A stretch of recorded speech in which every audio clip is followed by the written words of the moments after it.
Coming up, it's a brand new Chromebook. Sennheiser's got new ears, a 360-degree action cam, a hybrid tablet, and a parting shot for those folks with unreliable transportation. You gotta watch before you buy. Netcasts you love. From people you trust. This is Twit. Bandwidth for Before You Buy is brought to you by CacheFly at CACHEFLY.com. This episode of Before You Buy is brought to you by Blue Apron. Blue Apron will send you all the ingredients to cook fresh, delicious meals with simple step-by-step instructions right to your door. See what's on the menu this week and get your first 2 meals free by going to blueapron.com/twit. That's blueapron.com/twit. And by Harry's. For guys who want a great shave experience for a fraction of what you're paying now, go to harrys.com. Get $5 off your first purchase by entering the code Before You Buy when you check out.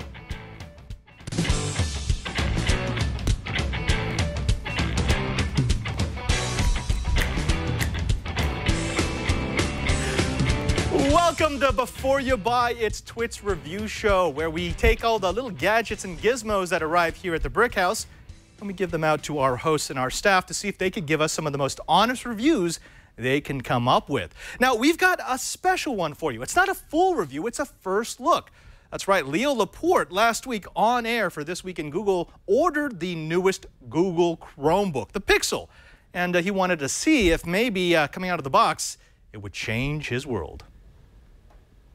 Hey, Father Robert, I thought I'd kind of pop in a little bit on this before you buy. I'm not going to do a review, but stunningly, you know, I ordered the Chromebook Pixel when it was announced right before This Week in Google on Wednesday, and it's here already on a Friday, so 2-day shipping from Google.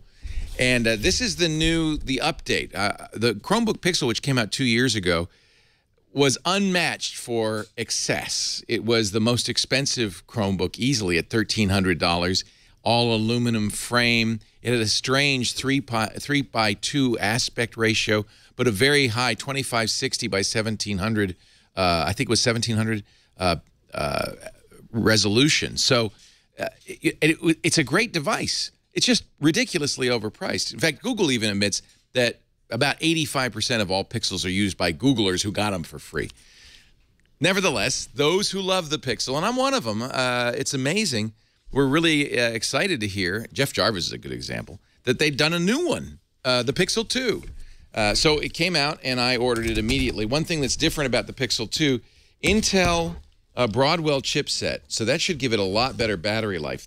I didn't get the ludicrously speedy version, the LS. I got just the $999 version. That's the good news. They've dropped the price $300 while increasing the speed. Oh, that big box, it was all about holding a lot of paper because the actual Pixel box is in here. There we go. They could have just shipped this, you know. No, they were in a hurry. Ordered this from the new Google store, which they had just opened right before this went for sale. An i5, 8 gigs of RAM standard, 256, or is it, yeah, I think it's, no, how big, maybe it's a 64 gig SSD. The SSD on the Pixel, on a Chromebook is not really important because you're really not supposed to store much on it. Out of the cardboard and into the day. Oh, nice box, that's pretty. There's done some other things. I've already been reading the reviews about the Pixel that are kind of cool. You know, the design is exactly the same, including this kind of colored bar, but now you could tap the colored bar twice and it'll give you an idea of how much battery life is left in your Pixel. That's nice. And they are claiming a battery life of somewhere around 13, I think, hours. I'll give you, when I give you the review next week, I'll give you a real world battery time. I'll have had it for enough time to know that. Are you ready? Unboxing the Chromebook Pixel. Looks exactly, I mean, exactly like 2 years ago. The connectors are interesting because these new USB Type-C connectors, usable for both data, video, and power. And they've done something very interesting. Oh, this is different. They've got rubber feet all the way across here. They've put 2 USB-Cs, unlike Apple, which just put 1. So we still have USB ports. We still have a headphone port, even an SD card slot. But there's 2 USB Type-C connectors. That means you can choose which side your power's on, which side your video comes out of. That's kind of cool. Here's the let's get started. Power on, find network, log in, launch apps. That's the beauty part. On the Chromebook, it is really easy to get things started. You just log into your Google account and everything downloads. There it is. That's a Type-C connector. You know, it looks a lot like a micro USB connector. It's just symmetric. That's really the only difference. It's like the round part of the micro USB connector, minus the kind of the V. I don't know if they juiced it up or not. Let's see. You know, I could try this. Hello, Pixel. Use the keyboard. The keyboard. How quaint. Oh, there it is. There is a little juice in here. Oh, one of the things I liked about the Pixel, they had pretty good speakers in here, but there's, as you see, no porting anymore. I don't know where the speaker port comes from. Same, very much similar keyboard. You know, this is really just a less expensive, faster Chromebook, an i5, more RAM, a little more storage. Let's join our Twit network. You can look at me while I type in my password.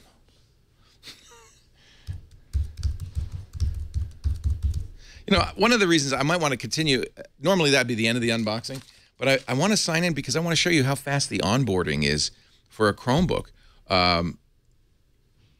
Optional, make Chrome OS better by sending anonymous statistics. Yeah, yada, yada, yada. There's some additional stuff here. System security setting. This has a TPM dice. Let me hide that number there, which is used to implement many, that's interesting, critical security features. Below is the randomly generated TPM password that has been assigned to you by your computer. Don't know what that's for, but okay. Chrome updates automatically, so there is a system update. It's funny, even though it's only 2 days old already, there's an update. Let's see, this might take too long to make it worthwhile for an unboxing. But there you have it. USB-C on both sides. Same, basically same exact boxy design, the weird 3x2 screen. I'm a big fan of the Pixel that I have at home, and I was excited to get the new one. We'll have a full review for you next week, along with a fairly unusual new Chromebook. Can't talk about it now. We'll be the very first to show it next week on Before You Buy. Back to you, Robert. As soon as Leo has a chance to really dive into it, that class of device has really been growing the last couple of years, and I'm glad that we have the next demonstration of what a Chromebook could be. Now, speaking of what things could be, how are you eating these days? Now, I know you like to eat. I like to eat. I mean, it's enjoyable. It should be enjoyable. Unfortunately, many people in our situation, you know, techies don't really have the time to eat healthy. We get the foods that we like, and sometimes we get the foods that are convenient, but very rarely do we get good food, savory food, food that is actually good for us. Well, that's why we've got Blue Apron as a sponsor of Before You Buy, because they give you fantastic food ready to cook so that you have the experience of both preparing your meal and consuming it in a way that's just, well, elegant. Now, what is Blue Apron? Blue Apron makes cooking delicious and fun by delivering fresh, ready-to-cook meals right to your door. For less than $10 per meal, Blue Apron sends you fresh ingredients, perfectly proportioned, with step-by-step recipe instructions. In fact, if you're a DIYer, this is like Maker for your food. They include beautifully printed pictures so you know what it should look like when you're done, and they make cooking healthy because their meals are packaged and prepared to be healthy. That means you have no trips to the grocery store and no waste from unused ingredients, only wholesome, hearty, good food. Now, Blue Apron is perfect for date night, for cooking with friends, and they even offer family plans with kid-friendly ingredients so that the whole family can eat well and have fun preparing the meals together. When was the last time you sat with your significant other, with your loved ones, with your friends, your family, your kids, whatever it might be, and just enjoyed a meal? Blue Apron wants to give you that back, and they want to give it to the Twit audience. Each balanced meal is 500 to 700 calories per serving, and so it's yummy that you'll never know, but it means that it's not too much. Cooking takes half an hour, shipping is free, and the menus are always new. You're never going to get tired of what they offer because they understand that variety is the spice of life. It's the spice of your meal. They won't send you the same meal twice, unless, of course, you want it. Now, they work around your schedule and dietary preference, and Blue Apron's experts source only the best seasonal ingredients for incredible meals like catfish with kumquat chili basil glaze, with watercress and cracked frika. I don't know what that is, but I want to eat it. And stir-fried black rice with miso roasted carrots and turnips.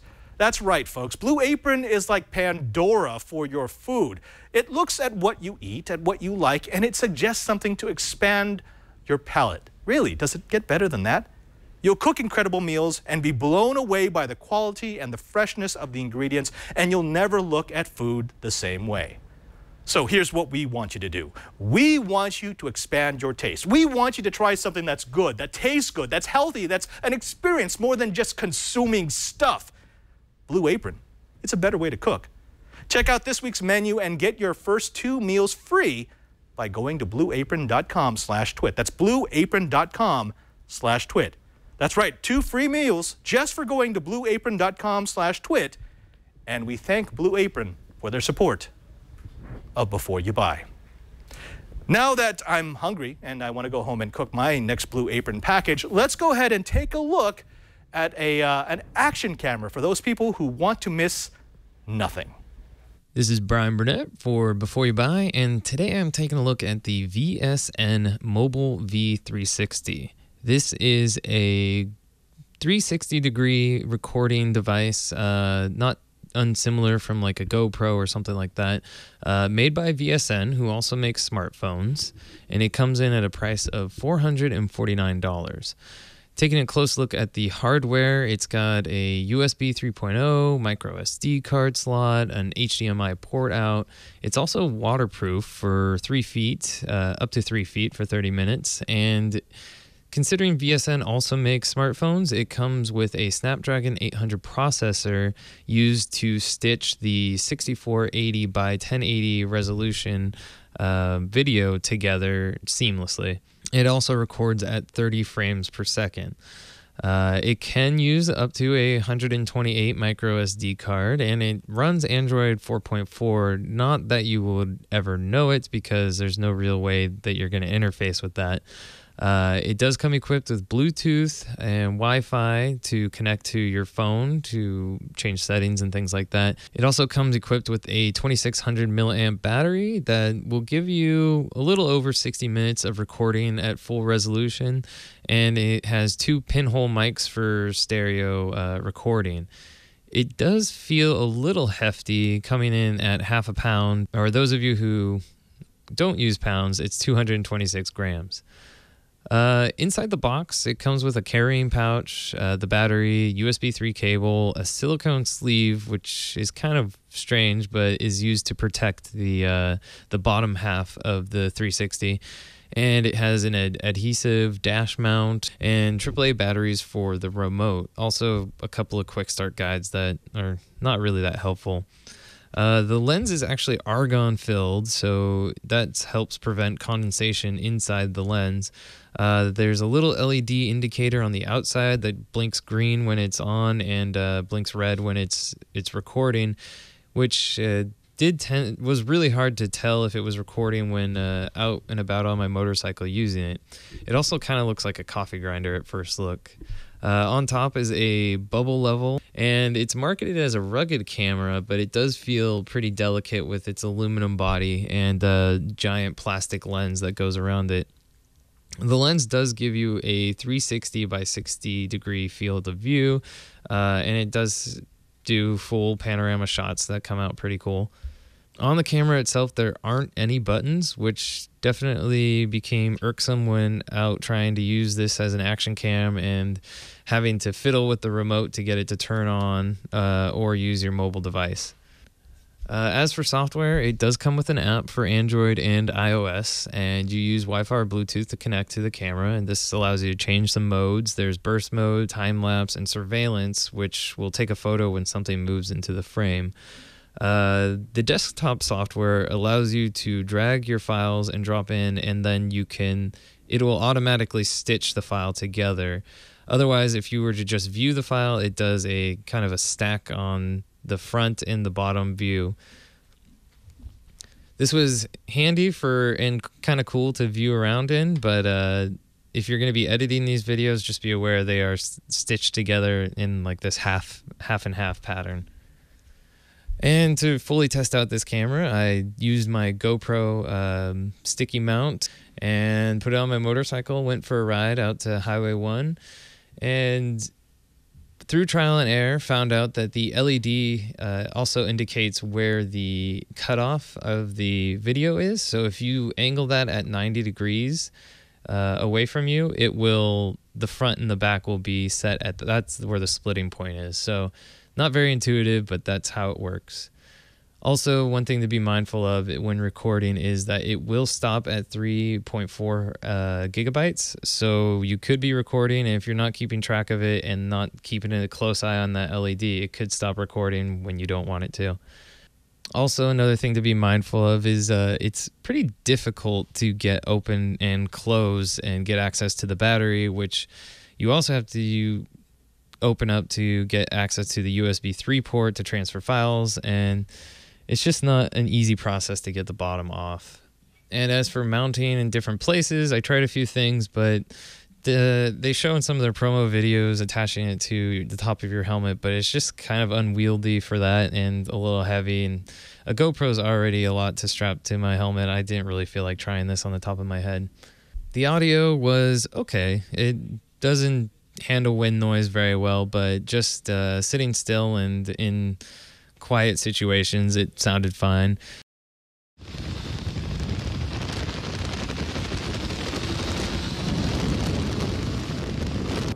We're down to 2 of 39, so you're gonna... Is that the cinnamon? It's good, yeah. In low light situations, the camera quality is pretty poor, and any movement really just destroys the video. As far as video in general, it is not near as good as a GoPro. It's closer to one of the first generation GoPros as far as video quality. As for pros and cons for the VSN V360 camera, the first one's pretty obvious. The 360 video and photos are pretty cool, and it's nice to be able to have be able to look forward and back at the same time. Another nice thing is that it works with various mounts and has a standard mount for tripods and things like that. And the third pro would be software. The apps work pretty well. The Stitching Together desktop app is fun for viewing videos, and apparently if you have an Oculus Rift, you can also use that to view your videos. As for cons, the top one is video quality. As novel as the 360 view is, the quality of the video is not nearly as good as some of the newer GoPros and other action cams that I've tested. And another con is no buttons on the device means that you have to have the remote on you or your phone, and that can be kind of tiresome if you're out, surfing or trying to do some sort of action recording. Also, the LED is really hard to see if it's recording or not when you're using it out in broad daylight. And the final con is price at $450. This is pretty much as expensive as some of the top tier action cams out there, and it doesn't deliver the same amount of video quality. So if it's a buy, try, or don't buy, I'm gonna have to give it a try. If you have a need for a 360 camera, then this could fill that, but this definitely won't be replacing my GoPro. This has been Brian Burnett from Before You Buy. Thanks for watching. That's a try for the VSN V360 action camera. Now, Brian is my TD, of course, and I got to ask you, you gave this a try. I was kind of leading towards don't buy. It just seems like it's an interesting device, but at that cost, something that I'd use maybe 2 times a year just doesn't seem worth it. Yeah, maybe I'm being a little too lenient on it, but I do like having being able to record everything that's in front of me and behind me, but the sacrificing of the video quality, yeah, I was teetering between don't buy and try. But I can think of people out there who they might have a special use case where they need to take 360 video camera and they don't want to have to fiddle with changing the focus, moving the GoPro back and forth. So for those people, that this might be a good option. But I might look into some adapters for like a GoPro I think Karsten was telling me there's an adapter that you can get for your GoPro that'll do the same thing. So maybe I'll try that in the future, but had to give it a try just to see, just for people who might be interested in this. But I got it. Definitely, it's a don't buy for me personally. I would stick with my GoPro. You're leaving the door open. You're basically saying if you have a really specific use, then it's a good camera. Otherwise, you wouldn't get this over a GoPro. Yeah, pretty much. All right, that's a try from Brian Burnett. Brian Burnett, of course, is here at the TWiT TV network. He's our TD for a lot of shows, but he's also a co-host of a little show called Know How that we do here on the TWiT TV network. Brian, when is that? Oh, that was Thursdays at 11 o'clock. And if you happen to be watching yesterday, we did 2 episodes. So it was a crazy day. But yeah, we have a lot of fun doing that show. So watch Know How if you get a chance. So there you go. If you've got a super special reason to get a 4K 360-degree camera, then give it a try. If not, maybe it's time to pass on by. Let's go from cameras to high-quality audio. We gave some Sennheiser Momentums to Tanya Hall, and we asked her to tell us if it's the new sound of Sennheiser. Hi, I'm Tanya Hall, host of Marketing Mavericks on the TWiT network, and I'm here to review the Sennheiser Momentum over-the-ear headphones. You get a really hard carrying case right here with a double zipper. Your headphones will be right inside here. In fact, they only fit one way, which I'll talk about in a minute because it's actually kind of a downer. But they fit nice and snug in here, and there's a pocket for your cords. You also get a 1/4-inch adapter and 2 4-foot cords that you use. The sound quality for the headphones is great. You get a very even tone all throughout. So with the highs, with the treble, it's very clean, and you have a nice transition to the mids and the bass. The bass was actually quite good. It wasn't too hard. I was able to listen to a variety of music. In fact, I'm a big fan of music, and so as I listened to quite a range, I was able to transition very easily from one type to another. Great vocals in the mid-range. I had some of my favorite artists are female vocalists, and it was really, really clean. The sound on the Sennheiser is great. It's an even tone all throughout. These specifically are ivory. They do come in black and brown. So if you're not a big fan of the ivory, it's totally up to you. I thought they were really pretty, actually. They have a brushed metal adjustable side here, and it's slightly cushioned on top. So if you need that.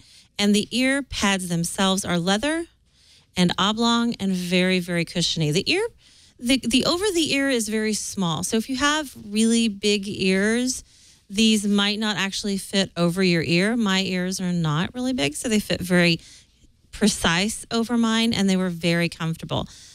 I would say they're probably even one of the most comfortable headsets that I've worn, and I really like that. As far as adjustability, you can slide this adapter right here up and down. You can also move it vertically and horizontally, so you really get a very precision fit with this headphones. That's really nice. But back to the case. Every time that you put them back in the case, they only fit one way. What that means is that you're going to have to readjust them every time. Not a big deal. And if you don't use the case, then you don't have to worry about it. But that is kind of one downside. These are also made for Apple devices. Now, I was able to use them on Android, and they worked fine.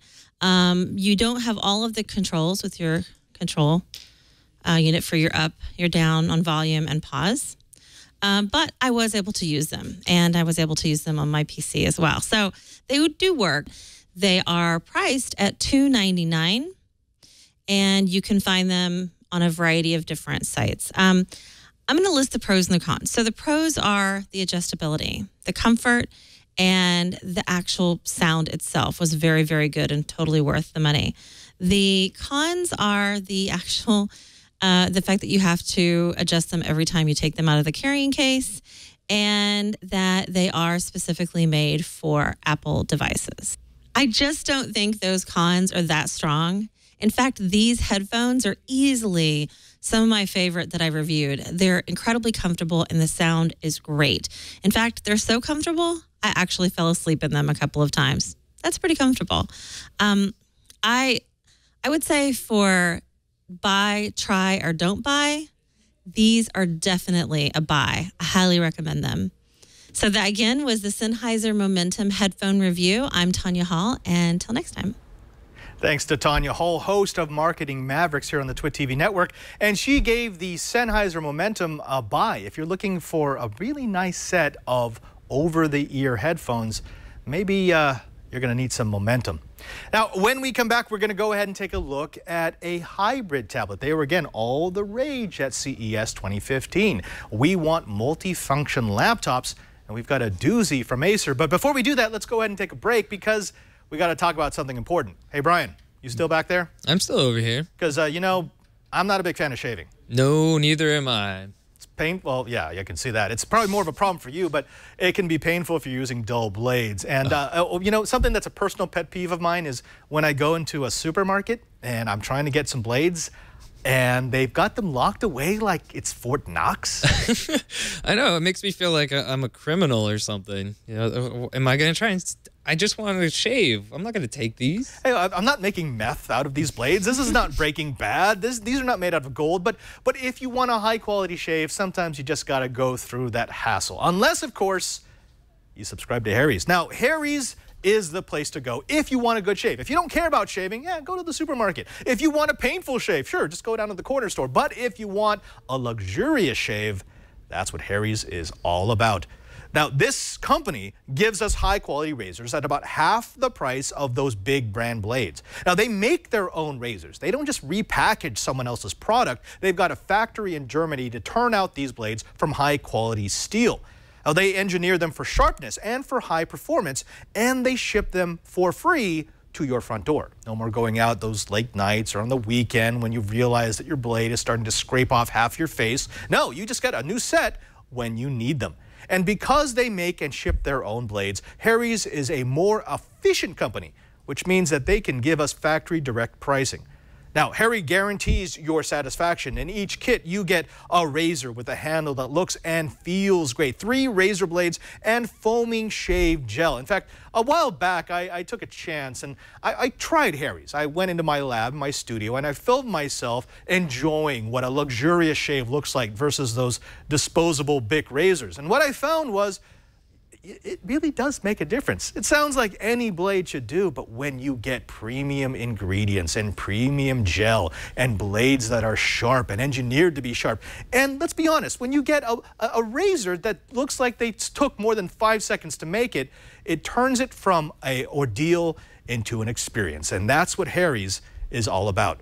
That gives me a clean, close, and comfortable shave. I love and I love the feel of this set. It's just nice. It's nice to have it. It's nice to use it. It just makes me feel like, well, I'm taking care of myself.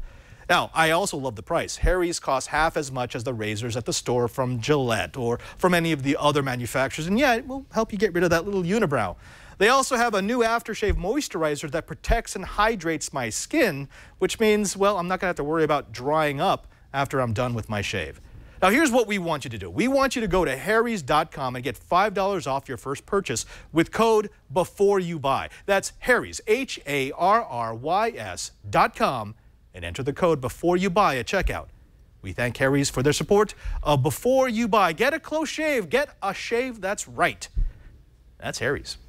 So, Padre, I have to admit, I had no idea aftershave moisturizer existed until I got my Harry's kit. It's so nice. I'm the same way. I'm like, what? There's something you put on your face afterwards? No, you just shave and you're done, right? That's a myth. That's something they do in Mad Men. No one actually does. No, it does make a difference. It smells really good, it too. It smells really good. And here in the NoHo, we could use all the good smells. we need all the help we can get, right? Yeah.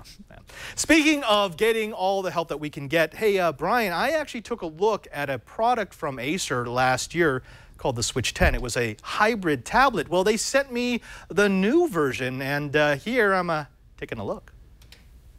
Last year, I gave an emphatic buy to the Acer Aspire Switch 10, a hybrid tablet notebook featuring a 10-inch multi-touch screen, a quad-core Intel Atom, and a decent number of features in a 1 to 2 pound Windows 8.1 package for less than $400. This year, Acer has upped their hybrid game with the Acer Switch 11, A 2.5 to 3.4 pound, 11.7 inch by 8.1 inch by 1 inch thick upgrade. Bigger, faster, and solid-der. Our review model was the Acer Aspire Switch 10 SW5-171-39LB. And I gotta say off the bat, Acer, please stop making me read off inmate numbers to identify your products. This is the only Core i3-equipped Switch 11, so I'm gonna call it the Switch 11 i3. Under the hood, you'll find a 1920 by 1080 IPS with 10-point multi-touch screen, driven by an Intel dual-core i3 4012YU CPU running at 1.5 GHz, with 4 GB of memory and integrated graphics. For storage, it sports a SATA 600 128GB SSD, as well as a micro SD card slot. The 11i3 has both Bluetooth 4.0 and 802.11a/b/g/n wireless for networking, and has a micro HDMI interface right next to a USB 3.0 port. Button-wise, the left side of the device has a power button, volume rocker, and a Windows hotkey. The keyboard is surprisingly good, much more firm than the one that came with the Switch 10. And of course, since the 11i3 is larger, the keyboard is larger. If you've worked on an Ultrabook keyboard, this will feel just right. The touchpad is a little better than the one on the Switch 10, but it still feels a little cheap, and I wanted a bit more responsiveness. Of course, that's the specs of an okay notebook, but what makes the Switch 11 clever is its hybrid design. The screen is attached to the keyboard with a set of friction latches and magnets. Like the Microsoft Surface, remove the keyboard and the Switch 11 is a standalone Windows 8.1 tablet that's a pound lighter. Put it back and it's a traditional notebook with an extra USB 2 port. Flip the screen around and it can tuck the keyboard behind itself. Lift the screen and it acts as a presentation display. Flip it over and now you're in tent mode. As a Windows 8.1 tablet, the 11i3 gets good marks. The industrial design is firm, if a bit utilitarian. With a dual-core i3 CPU and a decent set of specs, it's responsive enough to handle just about everything you might throw at a mid-range Ultrabook. The IPS screen is beautiful with rich colors and deep blacks, though Acer still hasn't fixed that touch rotation problem that plagued the Switch 10. As a laptop, it fares much better than its predecessor, with a larger and higher quality screen, more responsive digitizer USB 3, and much faster storage and processor. But what it loses is the Office Home Suite that was included with the Switch 10. In PCMark 8, the 11i3 scored 1871, just about right for an i3 notebook. The 2850 mAh battery was drained from full in just under 6 hours with typical use. I was able to eke out 8 hours with all the power-saving features turned on, but 5.5 to 6.5 is the usual runtime. In the end, the Switch 11 is a competent starter's notebook with bonus features of a hybrid design. You can buy the Switch 11 series now starting from $349, going up to $700. Our 11i3, as reviewed, was $575. On the Pro side, I like this as a tablet. It's actually a very competent Windows tablet, especially at the price. It's got a decent set of features. It's got a decent set of punch. I also love this screen. They've done a really good job with giving you a screen that's got a wide viewing angle. Unfortunately, my camera was picking up some flicker, but I think that was just a setting I was having when I was filming this review. Otherwise, it's deep, it's rich, it's nice. In fact, they've taken everything they learned from the Switch 10 and they pushed it into the Switch 11. On the con side, the first thing has to be the speakers. The audio on this is horrible. You can't hear anything. In fact, you might as well not have speakers and just use the audio jack. I also am not a big fan of the auto rotation sensitivity. This thing always seems to either spin late or spin early. I was asking for some way to lock down rotation, an easy way to lock down rotation after my Switch 10 review, and unfortunately, they still haven't fixed that. And then there's this. This bass, not the greatest. The keyboard is much better. So they've really improved the keyboard. It was really just a matter of spacing, and you've got decent throw. But this is not a good touchpad. Let me be honest. Yes, I'm going to use this a lot as a tablet, but when I do use it as a traditional notebook, I want to know that my fingers aren't going to be like hurting just to do a key press. Now, if I had to do a try, buy, or don't buy, I'm afraid I have to give this a don't buy. Yeah, now, this is a qualified don't buy. I actually like the Switch 11 on the low end. The 349 version is very, very good. It's an Atom processor. It's just like the Switch 10, same pricing, same idea, which is if you need something simple, you get that. I also like the higher version of this with the i5 processor instead of the i3, but that goes for $700. The problem that Acer is running into is that they make too many other notebooks, like the R13 or this S7, that once you bring this up to $700, I would rather pay $100 or $200 more to get one of those rather than stick with this. So again, a qualified don't buy, but yeah, the Acer Switch 11 i3, am I calling it, is definitely a don't buy. Now folks, we started up a new thing here at Before You Buy. We call it the parting shot. It's when we take a look at a product that otherwise wouldn't get a full review, and we give it to some of our staff, some of our hosts, and see if maybe they could put something together really quick to see how it's used in the real world. Unfortunately, we've got this. This is the Juno Power. It's a Juno jumper for people who need power. Now, we've seen battery banks before that allow you to charge your phone or your tablet, but this one actually lets you jump your car. Unfortunately, we didn't really have a good way to jump a dead car, so I sent Brian Burnett out to sabotage the minivan of our Before You Buy producer, Karsten Bondy.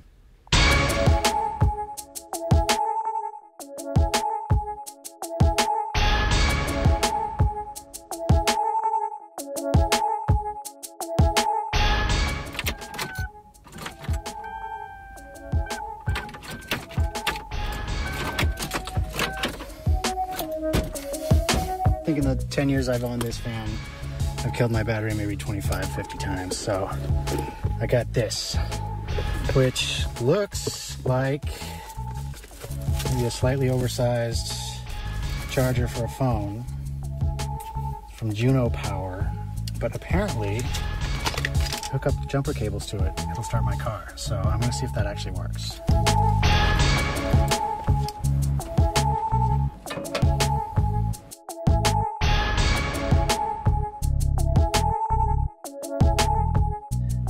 An LED to tell you if you put it on the right way, so you don't end up blowing your battery.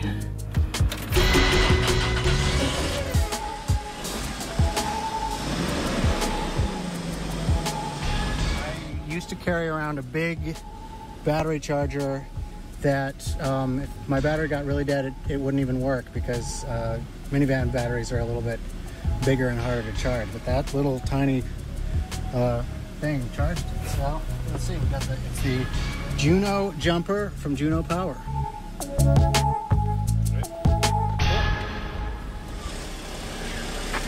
So that's a parting shot of the Juno jumper. I want to give special thanks to Brian Burnett for sabotaging the minivan. You say sabotage. I say sabotage. Oh, Padre. I'm sorry. Yeah. That's right. For sabotaging the minivan. Now, Karsten gave this a buy. It's about $100. It's got a 6,000 milliamp hour battery inside of it. It can charge up your phone and your tablets, but it has that really cool attachment that I probably use as a couple of capacitors here to give it enough of a boost in order to give you a jump. So if you've got unreliable transportation, let's be honest, if you're driving a hoopty, you're probably going to want to pick up one of these. That's it for this episode of Before You Buy. I want to thank all of our reviewers, of course, to Leo Laporte for letting us take a look at his brand new Chromebook Pixel, to Tanya Hall for taking a look at new headphones, Brian for looking at a 360-degree action camera, and yes, Karsten Bondy for letting us sabotage his van. Until next time, I'm Father Robert Ballister. Don't forget that you can always watch Before You Buy live every Friday at 2-ish o'clock Pacific time. You could go to live.twit.tv, and as long as you're watching live, go ahead and jump into our chat room at irc.twit.tv. Until next time, hey, if you're a gadget freak, a gizmo lover, you gotta watch Before You Buy.